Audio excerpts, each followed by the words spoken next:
Welcome to a journey through 1843, a pivotal year in American history when the nation teetered between uncertainty and bold ambition. Under President John Tyler's administration, the United States was still reeling from the panic of 1837, a devastating economic depression that had shuttered banks, crushed farms, and left thousands jobless and desperate. Yet amid the hardship, sparks of innovation, reform, and expansion ignited a restless energy that would propel America toward its manifest destiny.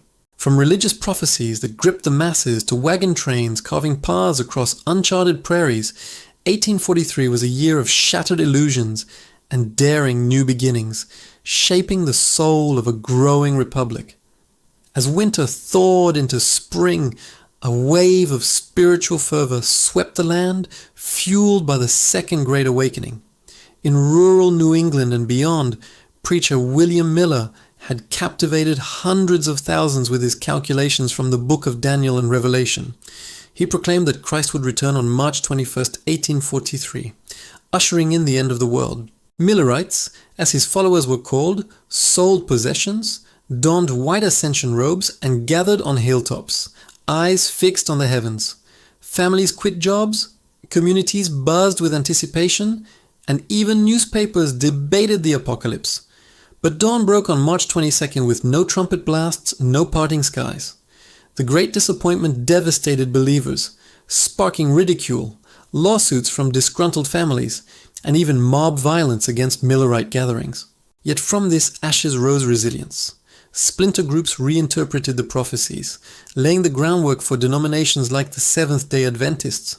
This crisis exposed America's deep-seated anxieties about progress and morality, reminding a divided nation that faith could both unite and fracture.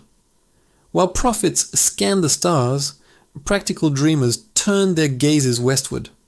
The Oregon Country, a vast frontier jointly occupied by the United States and Britain, beckoned with promises of fertile valleys and free land. And economic woes at home pushed farmers, merchants, and families to gamble on the unknown. On February 2nd, American and British settlers in the Oregon region boldly formed a provisional government, electing a committee to draft laws and maintain order. This act of self-governance asserted U.S. influence in a tense diplomatic standoff, foreshadowing negotiations that would secure the Pacific Northwest. Then, on May 22nd, history rolled into motion from Elm Grove, Missouri. Over 1,000 pioneers, men, women, children, and livestock, formed the largest wagon train yet, dubbing it the Great Migration of 1843. Led by experienced guides like Marcus Whitman, they hitched oxen to sturdy Conestoga wagons loaded with flour, bacon, and dreams. The Oregon Trail stretched 2,000 grueling miles, dusty plains where cholera lurked in water, treacherous river crossings that drowned the unwary, and towering Rockies that tested every soul. Only about half would survive the 5-month ordeal, felled by disease, starvation, or accidents. But those who crested the Blue Mountains and glimpsed the Willamette Valley arrived to a paradise of towering firs and rich soil. This exodus wasn't just migration, it was a statement. By year's end, these settlers swelled American numbers in Oregon, tipping the balance against British claims and paving the way for the 1846 Oregon Treaty, which set the 49th parallel as the border. The trail became a symbol of American grit, inspiring waves of migration that would transform the continent. Back east, reform fires burned hard against injustice. In Massachusetts, educator Dorothea Dix, horrified by the squalor she witnessed in jails and almshouses, took a stand. Lunatics chained in basements, the insane mocked by visitors, these horrors moved her to action. In January 1843, she submitted a blistering memorial to the state legislature, documenting over 500 cases of mistreated, mentally ill patients. Her eloquent plea, backed by petitions from thousands, exposed a system that warehoused the vulnerable like criminals. The result? Massachusetts funded a new state asylum in Worcester, the first of many Dix would champion nationwide. Her crusade humanized madness, shifting views from punishment to treatment and influencing over 30 hospitals across America and Europe. Dix proved one voice could echo through corridors of power, igniting the mental health reform movement that endures today. Echoing her call for dignity, Isabella Baumfree, a former enslaved woman from New York, underwent a profound transformation. Freed in 1827 but scarred by years of abuse, she had scraped by as a domestic servant. On June 1st, 1843, a divine vision struck. She shed her birth name for Sojourner Truth, vowing to travel and speak against slavery's chains. Leaving New York City with little more than faith, she became a towering abolitionist, her deep voice thundering messages of equality. That summer on August 15th, the National Black Convention convened in Buffalo, New York, where free African Americans demanded voting rights and education. Just days later, on August 30th, black delegates broke barriers by participating in the Liberty Party's National Convention, the first time in U.S. history. The party nominated James Birney, a Kentuckian turned anti-slavery advocate, on August 31st, rallying against the spread of bondage. Truth's journey intertwined with these efforts, her later Ain't I a Woman speech becoming an anthem for intersectional justice. In a nation torn by the peculiar institution, 1843 marked abolitionism's growing roar, challenging the moral hypocrisy of a slave-holding democracy. Innovation bridged the old and new worlds too. On March 3rd, Congress allocated $30,000 to test Samuel Morse's electromagnetic telegraph, a contraption of wires and batteries promising instant communication. Though success came in 1844, this funding was the spark, revolutionizing how Americans connected across vast distances.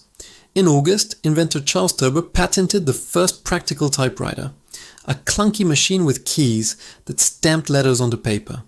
It hinted at a future where words flowed faster than quills, streamlining business and bureaucracy. Even oddities captured the imagination. On July 2nd, an alligator plummeted from a thunderstorm sky in Charleston, South Carolina, a freak event that fueled tales of nature's whims.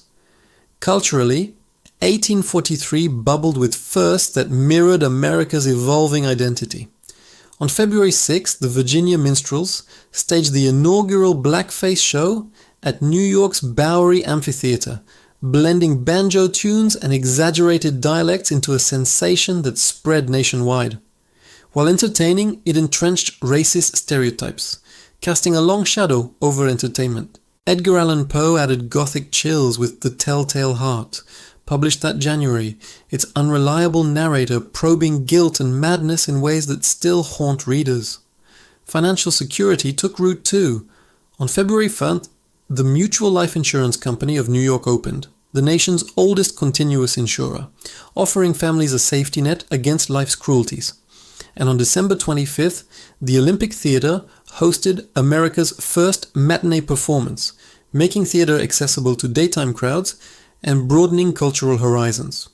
Politically, milestones chipped at exclusion. On March 7th, Edward Kavanagh became the first Catholic governor in the UC, sworn in as Maine's chief executive amid lingering anti-Irish prejudice. In October, B'nai B'rith formed in New York, uniting Jewish Americans for mutual aid and advocacy, fostering community in a Protestant-dominated land.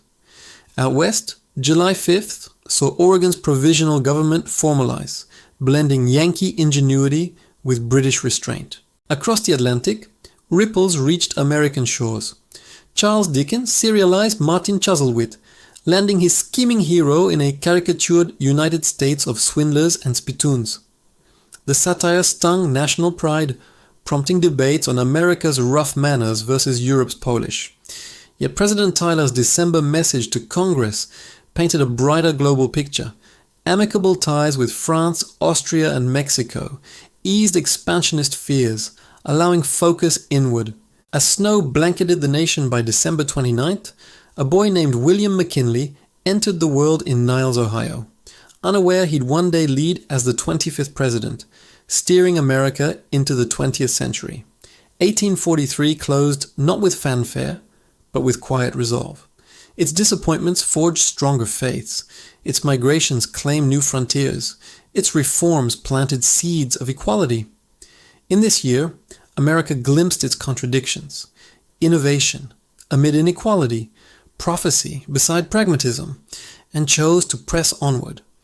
The Republic, bruised but unbreakable, edged closer to the giant it would become.